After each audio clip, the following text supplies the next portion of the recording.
2分鐘教你將舊木門翻新變成全新效果。首先徹底清潔門身，用砂紙輕輕打磨木門，令到表面平滑。再用毛巾清理灰塵，用分析膠紙遮住門框側邊嘅牆身，咁就唔怕唔小心油到。門鎖門鉸拆唔到嘅，就用膠紙包實。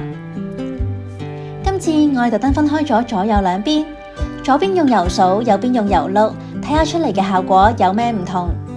打開127水性手掃漆，攪勻油漆之後，倒喺另一個桶入面，再加入清水稀釋。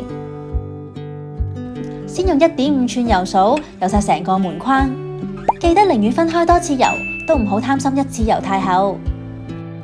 將成道門想象成唔同嘅區域，分區用5寸油掃油上手掃漆。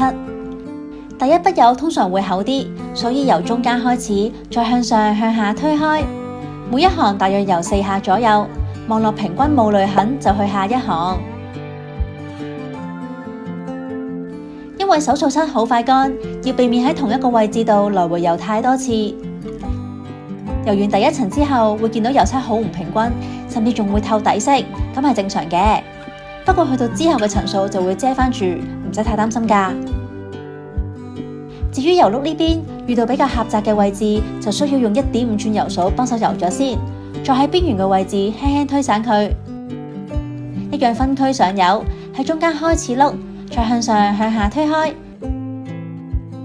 去到門底可以橫向咁碌，更加方便。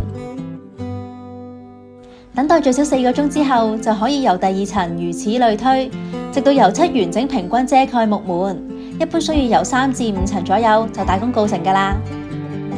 再睇下油掃同油碌嘅分別，無論用油掃定油碌，其實都可以翻新木門。睇下你中意邊種做法，同埋出到嚟嘅紋理效果，揀翻適合自己嘅工具就 OK 㗎啦。唔知你哋睇片嗰陣有冇留意到牆身嘅裂縫呢？嚟緊我哋會教大家點樣修補，想知嘅記得訂閱駱駝漆 channel 啦。